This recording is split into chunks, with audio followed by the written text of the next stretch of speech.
Each nail was 6 to 8 inches long. The nails were driven into his wrist, not into his palms as is commonly portrayed. There's a tendon in the wrist that extends to the shoulder. The Roman guards knew that when the nails were being hammered into his wrist, the tendon would tear back and break, forcing Jesus to use his back muscles to support himself upon the cross, so that he could breathe.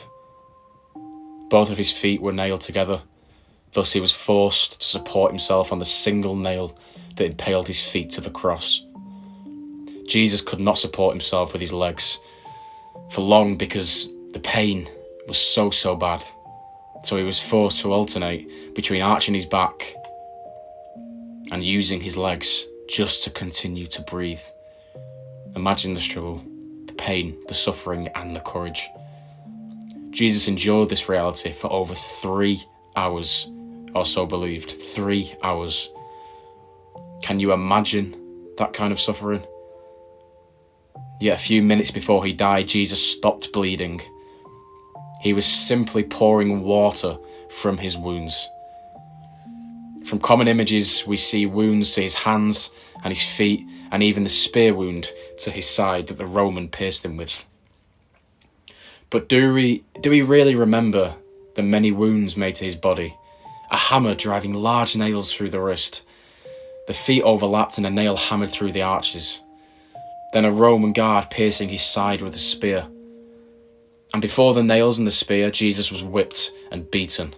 The whipping was so severe that it tore the flesh from his body. The beating so horrific that his face was torn and his beard ripped from his face. The crown of thorns, 2 to 3 inch thorns, cut deeply into his scalp. Most men would not have survived this torture. He had no more blood to bleed out, only water from his wounds. The human adult body contains about 5 litres, which is just over a gallon of blood. Jesus poured all 5 litres of his blood. He had 3 nails hammered into his body, a crown of thorns on his head, and beyond that, a Roman soldier decided to stab a spear into his chest.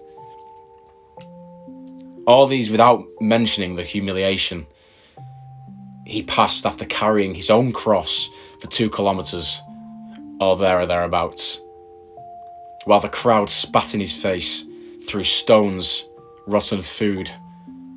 The crossbeam was almost 30 kilograms of weight, to which his hands were nailed.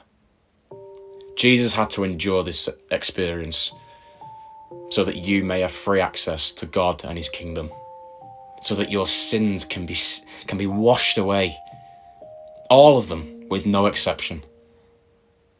Do not ignore this. Jesus Christ died for you. Share this with a friend.